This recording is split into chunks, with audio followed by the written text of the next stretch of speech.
नमस्कार दोस्तों, आज मैं आप सभी के साथ एक ऐसे विद्वान पंडित के बारे में बात करने जा रही हूँ जिन्होंने अपने छोटे से जीवन काल में ही कई उपलब्धियों को प्राप्त कर समस्त भारतवर्ष को वेदों की महानता का बोध कराया। उनका नाम है आदि गुरु शंकराचार्य जी। प्राचीन समय की बात है, 788 ईस्वी में केरल के एक गांव में शिव गुरु भट्ट अपनी पत्नी सुभद्रा के साथ रहते थे। उनकी कोई संतान नहीं थी। वह दोनों पुत्र कामना लेकर प्रतिदिन शिव जी भगवान की आराधना करते थे। शिव भगवान ने उनकी प्रार्थना को स्वीकार कर उन्हें पुत्र रत्न प्रदान किया। शिव गुरु भट्ट जी ने उनका नाम शंकर रखा। जब शंकर 3 वर्ष के थे तब इनके पिता की मृत्यु हो गई। पिता की मौत के बाद उनकी माता ने ही उन्हें शिक्षा प्रदान की। शंकर बड़े ही मेधावी, बुद्धिमान तथा प्रतिभाशाली थे। 6 वर्ष की आयु में ही ये विद्वान पंडित बन गए थे और 8 वर्ष की आयु में इन्होंने संन्यास ग्रहण किया।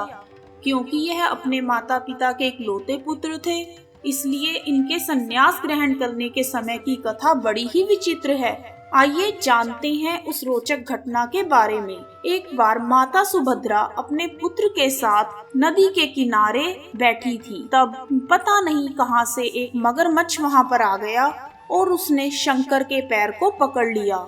उस मौके का फायदा उठाकर शंकराचार्य जी ने अपनी माँ से कहा, माँ, मुझे संन्यास लेने की आज्ञा दे दो, नहीं तो यह मगरमच्छ मुझे खा जाएगा। बेटे की ऐसी बात सुनकर सुभद्रा भयभीत हो गई और उसने तुरंत ही उन्हें सन्यासी बनने की आज्ञा प्रदान कर दी। और हैरानी की बात यह है कि जैसे ही माता ने आज्ञा दी, वैसे ही मगरमच्छ ने शंकराचार्य जी का पैर छोड़ दिया और इन्होंने गोविंदनाथ जी से सन्यास ग्रहण किया। शंकराचार्य जी ने पूरे भारतवर्ष की पैदल यात्रा की और चारों दिशाओं में 4 पीठ स्थापित किए, जिनके नाम हैं उत्तर दिशा में बद्रिकाश्रम में ज्योतिर्पीठ, पश्चिम में द्वारका शारदा पीठ, दक्षिण में श्रृंगेरी पीठ और पूर्व दिशा में जगन्नाथपुरी में गोवर्धन पीठ। पहले ये कुछ दिनों तक तो काशी में रहे और तब इन्होंने विजिल बिंदु के तालवन में मंडन मिश्र जी को उनकी पत्नी के साथ शास्त्रों के अर्थ में परास्त किया। इन्होंने समस्त भारतवर्ष में भ्रमण करके बौद्ध धर्म को मिथ्या साबित किया तथा वैदिक धर्म को जीवित कर दिया।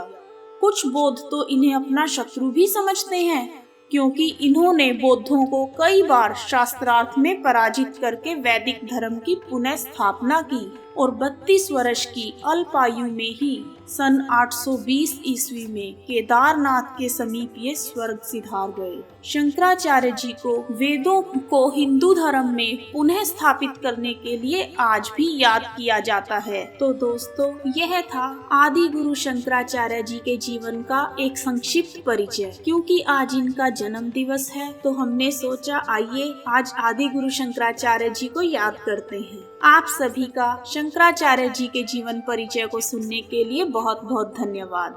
हमारे अगले आने वाले वीडियो के बारे में तुरंत जानकारी प्राप्त करने के लिए समुन्नी टीवी धार्मिक स्टोरीज चैनल को लाइक और सब्सक्राइब करना ना भूलें। ओम नमः शिवाय।